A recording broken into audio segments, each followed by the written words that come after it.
Sénégalaises, Sénégalais, hôtes étrangers qui vivaient parmi nous en cette terre africaine du Sénégal. Ce dernier soir de l'année est, comme à l'accoutumée, un moment propice pour une introspection individuelle et collective. Un moment pour se souvenir, mais aussi et surtout pour se projeter vers un futur serein à construire par un effort collectif inédit. Je formule pour vous mes vœux les plus ardents de paix, de santé et de prospérité. Puissent les mois à venir être un temps d'accomplissement pour chacun, pour vos familles et pour le Sénégal tout entier. Mes pensées vont d'abord à celles et ceux qui nous ont quittés cette année. Je prie pour leur repos éternel et présente mes condoléances émues à leurs familles. J'adresse également un message de courage à tous ceux qui affrontent la maladie, les rigueurs carcérales ou l'adversité du quotidien. Le Sénégal ne détournera jamais son regard de vos peines. Je rends un vibrant hommage à toutes les femmes du Sénégal, infatigables travailleuses et gardiennes du temple familial et de l'équilibre social de notre pays. Je salue nos compatriotes de la diaspora dont l'engagement et la détermination font rayonner l'image de notre pays partout dans le monde.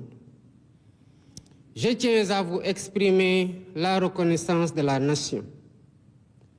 Je rends aussi un hommage appuyé à nos forces de défense et de sécurité. Votre discipline, votre professionnalisme et votre courage garantissent notre souveraineté et contribuent significativement à la paix et à la sécurité dans le monde. Mes chers compatriotes, il ne saurait y avoir de véritable progrès sans une paix durable. C'est pourquoi l'une de mes priorités reste la paix définitive en Casamance. C'est un impératif pour permettre à tous les projets de développement portés par la vision Sénégal 2050 dans le pôle économique sud de voir le jour. Dans cette perspective, j'ai initié le plan Diomaye pour la Casamance, afin d'accompagner le retour des populations déplacées et de soutenir le processus de paix en Casamance. Je sais par ailleurs que chaque foyer sénégalais aspire à de meilleures conditions de vie, à une justice sociale accrue et à la certitude que l'État sert véritablement l'intérêt général. C'est pour répondre à cette légitime aspiration que le Premier ministre, M. Ousmane Sonko, à qui je réitère ma confiance absolue, a présenté devant l'Assemblée nationale sa déclaration de politique générale. Il y a détaillé les grandes orientations de notre programme de gouvernement adossé à l'agenda national de transformation Sénégal 2050 pour redresser le pays et replacer le citoyen au cœur de l'action publique.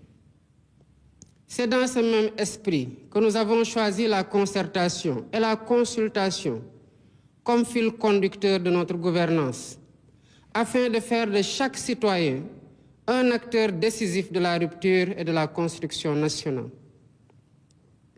Les assises de la justice et les états généraux du transport ou de l'industrie, déjà tenus, en témoignent éloquemment. Cette démarche se poursuivra à travers les assises nationales des DARA et les concertations sur l'enseignement supérieur, ainsi que dans d'autres secteurs, pour renforcer l'adhésion et la participation de tous. Par ailleurs, au courant du premier trimestre 2025, le gouvernement lancera la plateforme Ligueyal Séréo, qui permettra à chaque Sénégalais, d'ici comme de la diaspora, de déposer sa candidature au poste public en compétition ou de proposer des projets et opportunités d'investissement.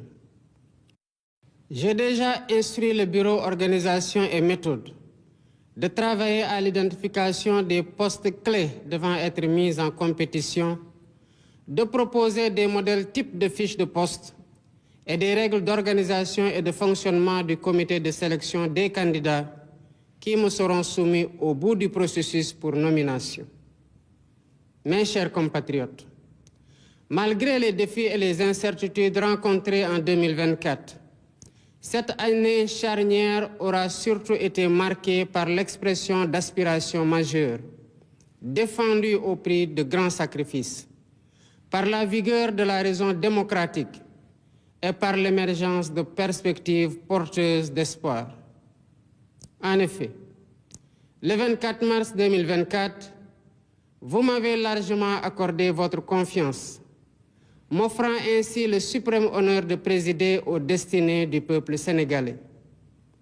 Dans une logique démocratique et une belle cohérence électorale, vous avez confirmé et parachevé votre choix dans les urnes le 17 novembre dernier, en nous confortant d'une majorité parlementaire incontestable. Le mandat populaire est ainsi clair et sans équivoque. Il nous appartient de le dérouler avec rigueur, fidélité et dévotion. Je m'y engage. À cet instant solennel, je voudrais rendre grâce à Dieu et remercier le vaillant peuple sénégalais pour sa grande maturité démocratique, saluée et reconnue dans le monde entier. Pour ma part, j'ai minutieusement décrypté ce puissant message venu des urnes.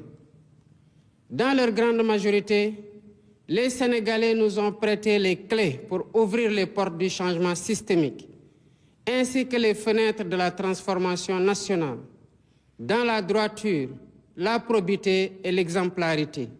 Djub, Djubal, Djubanti.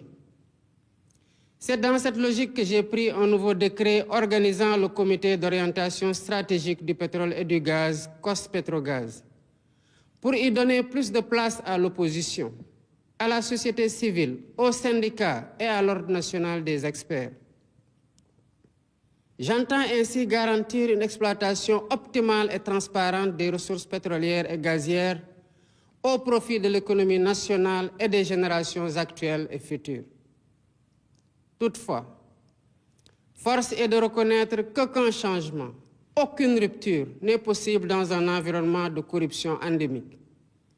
Si nous voulons le changement, nous devons résolument être prêts à nous réformer nous-mêmes dans nos comportements face au bien public et dans notre manière de servir la collectivité. Voilà pourquoi, au-delà de la modification de la loi portant statut général de la fonction publique, 4 lois sur la transparence et la bonne gouvernance seront soumises à la représentation nationale. Elles portent sur la protection des lanceurs d'alerte, la réforme de l'organe de lutte contre la corruption, l'accès à l'information et la déclaration de patrimoine. Concernant la déclaration de patrimoine, elle sera généralisée à tous les agents de la fonction publique sans exception, ainsi qu'à tous les postes électifs ou nominatifs impliquant une gestion budgétaire, quelle qu'en soit l'importance. Les modalités de publicité et de mise à jour des déclarations souscrites seront définies par la loi. Mes chers compatriotes, je suis pleinement conscient des difficultés que les Sénégalais ont traversées ces dernières années. C'est pourquoi, face à la vie chère et malgré une conjoncture économique plus que difficile, dès les premières semaines de mon mandat, le gouvernement a pris des mesures concrètes pour soutenir les producteurs locaux et réduire le prix des denrées de première nécessité. D'un autre côté, les réformes institutionnelles en cours avec la suppression du Conseil économique, social et environnemental et du Haut Conseil des collectivités territoriales se poursuivront au courant de l'année 2025. Le comité restreint que j'ai déjà mis en place pour l'identification des lois et décrets à prendre ou à abroger est à pied d'œuvre pour matérialiser les consensus forts issus des assises de la justice. Par ailleurs, l'inflation notée des partis politiques, favorisée par une application trop laxiste des textes en vigueur, a conduit à une fragmentation excessive et à une inflation préoccupante, préjudiciable à une respiration démocratique de qualité. Dans un avenir proche, des concertations sur notre système politique se tiendront dans le but d'y apporter plus de lisibilité, plus de transparence et de rationalisation.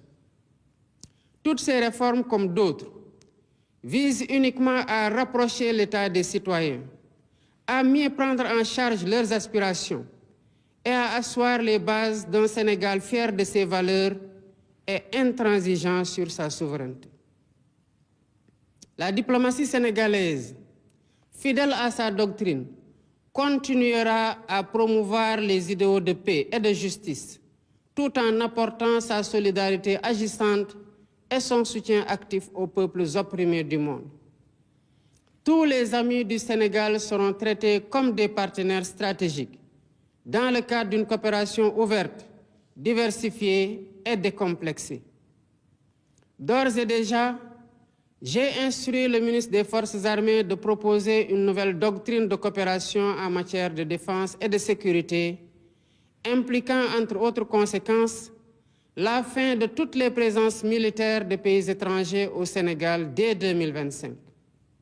Mes chers compatriotes, prenons le temps de nous regarder dans le miroir de notre histoire et de nos valeurs, pour nous rappeler qui nous sommes, d'où nous venons et où nous aspirons à aller. Au-delà des réformes et des politiques, arrêtons-nous un moment pour évoquer en profondeur ce qui nous unit. Cette exigence d'unité et de fraternité quasi existentielle pour bâtir l'avenir que nous voulons nous rappelle l'importance de cette communion nationale autour de la même flamme de l'espoir, de la solidarité et du vivre ensemble. Dans un esprit d'humilité et de détermination, nous construisons pierre après pierre le Sénégal que nous voulons. Cette œuvre exige la mobilisation de toutes les énergies et s'appuie sur un esprit de solidarité, de tolérance, de don de soi et de dépassement. Des épreuves les plus dures de l'esclavage aux luttes contemporaines pour l'indépendance et la démocratie, en passant par la colonisation, nous avons démontré avec constance une résilience inébranlable. C'est dans cet esprit et par devoir de mémoire, de vérité et de justice que nous avons commémoré pour la première fois l'anniversaire du massacre de Thiaroye. Nous avons voulu d'une part rendre hommage aux victimes et graver leur mémoire dans notre conscience collective. Et d'autre part, jeter les bases de la restauration de la vérité historique sur cet épisode tragique de notre histoire. La même dette morale nous engage aussi envers les victimes des événements survenus entre mars 2021 et février 2024 et leurs familles. Nous ne pouvons rechercher la vérité sur des faits survenus il y a 80 ans et accepter l'omerta sur les événements tragiques vécus ces 4 dernières années. Ce faisant, il ne s'agit pas d'une revanche à prendre, mais d'une justice à rendre aux victimes et à leurs familles, de les apaiser et de réaffirmer la sacralité de la vie humaine. Mes chers compatriotes, ma conviction profonde est que nous sommes un peuple singulier, un peuple aux racines profondément ancrées dans la diversité de nos langues, de nos coutumes et de nos valeurs, mais qui a su faire de cette diversité une grande force.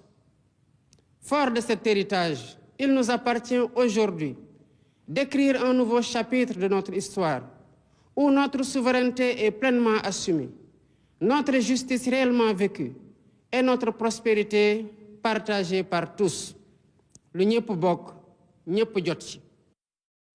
Pour cela, nous devons plus que jamais nous rappeler qui nous sommes et nous revêtir du manteau majestueux hérité de nos devanciers, fait de valeurs précieuses que nous avons pris l'engagement de remettre au cœur de notre projet de société et de promouvoir. En ma qualité de gardien des institutions et garant de l'unité nationale, tout en encourageant l'expression libre, constructive et plurielle des idées, je resterai vigilant et intransigeant face à toutes les menaces sur la paix, la stabilité et notre bien commun. Au demeurant, je garde à l'esprit que nous devons conjuguer fermeté sur les principes et ouverture d'esprit pour préserver l'équilibre de notre démocratie et la cohésion de notre pays. Mes chers compatriotes, Grande est ma préoccupation quant à la montée du communautarisme et des discours de haine qui se propagent parfois dans les médias traditionnels et très souvent dans les réseaux sociaux. Ces dérives nourrissent la division et fragilisent le socle commun que nous avons patiemment édifié. La cohésion sociale et la stabilité qui sont la même de notre nation. Nous devons tous prendre conscience que le Sénégal souverain, juste et prospère que nous travaillons à matérialiser pour le bien de tous, ne verra le jour que dans l'unité. Conscient de ce que nous sommes un peuple en compétition avec les autres, entretenons le culte du travail bien fait et de l'excellence, afin de prouver au monde, par des réalisations concrètes, que le Sénégal a les ressources humaines de qualité pour accomplir de grandes choses. À notre jeunesse, ardente et créative, je vous encourage à développer vos talents, à innover et à vous ouvrir au monde en restant ancrés dans nos valeurs. Votre énergie et votre détermination sont les véritables moteurs de notre pays. Le gouvernement sera à votre écoute et à vos côtés pour vous soutenir et vous aider à vous réaliser, à être utile à vous-même, à vos familles et à votre pays. Ensemble, prouvons que le Sénégal est une terre de promesses et de possibles, et édifions un Sénégal uni, souverain, juste et prospère pour les générations actuelles et futures. Bonne et heureuse année 2025, que Dieu bénisse le Sénégal et l'Afrique de unité.